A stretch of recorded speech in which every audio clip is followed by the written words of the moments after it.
Assalamualaikum warahmatullahi wabarakatuh. Hari ini kita belajar bahasa Indonesia tentang mengolah informasi dalam bentuk peta pikiran dan teks petunjuk ya.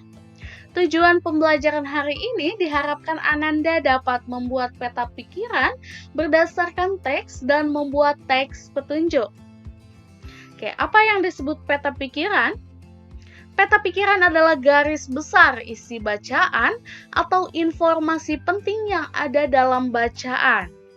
Contohnya, ya ini contoh peta pikiran yang di tengah adalah gagasan pokoknya atau gagasan utamanya ya, manfaat hewan bagi manusia. Nah, kemudian ada informasi penting lainnya tentang bahan makanan, bahan pakaian, bahan kerajinan, dan lain sebagainya. Itu termasuk dalam informasi penting yang mendukung dengan judul tersebut ya, atau dengan gagasan pokoknya. Contoh yang kedua, ini tentang pesawat sederhana. Nah, bentuknya boleh membuat seperti ini atau contoh yang pertama tadi. Kemudian contoh yang ketiga, di sini juga masih sama. Yang di tengah itu adalah judulnya atau gagasan utamanya. Kemudian informasi penting lainnya ada di sebelahnya. Oke, bacalah teks berikut lalu buatlah peta pikirannya. Kita praktekkan. Pantai adalah daratan yang berbatasan langsung dengan laut. Daerah pantai umumnya landai dan berpasir, akan tetapi ada pula pantai berupa tebing yang curam. Ada beberapa macam pemanfaatan pantai, contohnya budidaya ikan laut, udang, cumi-cumi, rumput laut, perkebunan kelapa, dan pertanian garam. Pantai juga dimanfaatkan untuk pelabuhan, pasar ikan, dan tempat wisata. Pekerjaan masyarakat di daerah pantai yaitu nelayan, petani garam, penjaga pantai, dan lain-lain. Nah, ini peta pikirannya.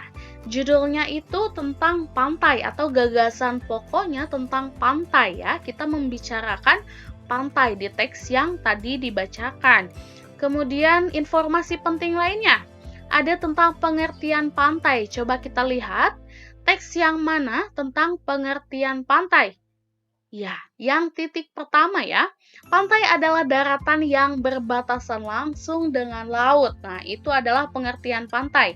Kemudian informasi penting lainnya. Keadaan daerah pantai. Nah, ada di titik kedua dan ketiga. Daerah pantai umumnya landai dan berpasir. Akan tetapi, ada pula pantai berupa tebing yang curam. Itu membahas tentang keadaan daerah pantai. Kemudian pemanfaatan pantai. Ada di titik selanjutnya ya. Ada beberapa macam pemanfaatan pantai. Contohnya, budidaya ikan laut, udang, cumi-cumi, rumput laut, perkebunan kelapa, dan pertanian garam. Pantai juga dimanfaatkan untuk pelabuhan, pasar ikan, dan tempat wisata. Nah, itu tentang pemanfaatan pantai. Kemudian yang terakhir, pekerjaan masyarakat di daerah pantai. Nah, terdapat di titik yang terakhir ya. Pekerjaan masyarakat di daerah pantai yaitu nelayan, petani garam, penjaga pantai, dan lain-lain.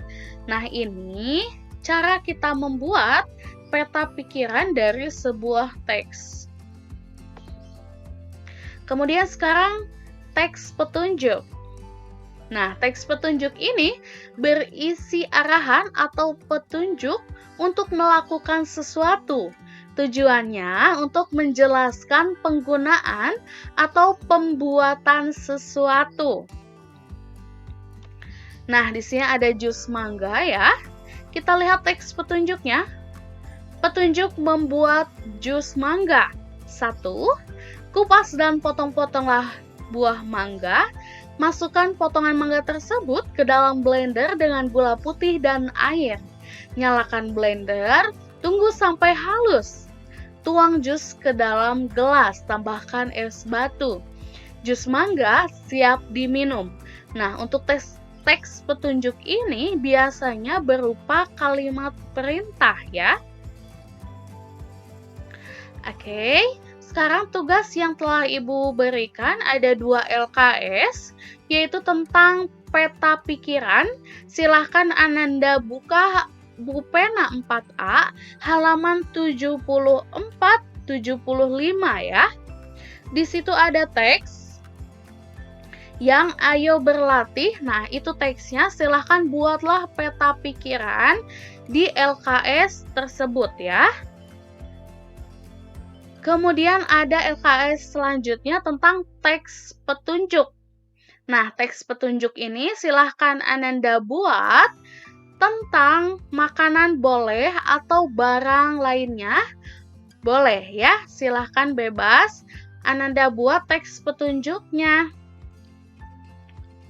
Nah, untuk pembelajaran hari ini dicukupkan sekian. Jika ada yang kurang difahami, silahkan hubungi guru kelas ya.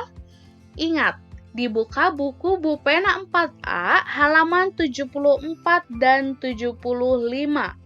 Terima kasih. Wassalamualaikum warahmatullahi wabarakatuh.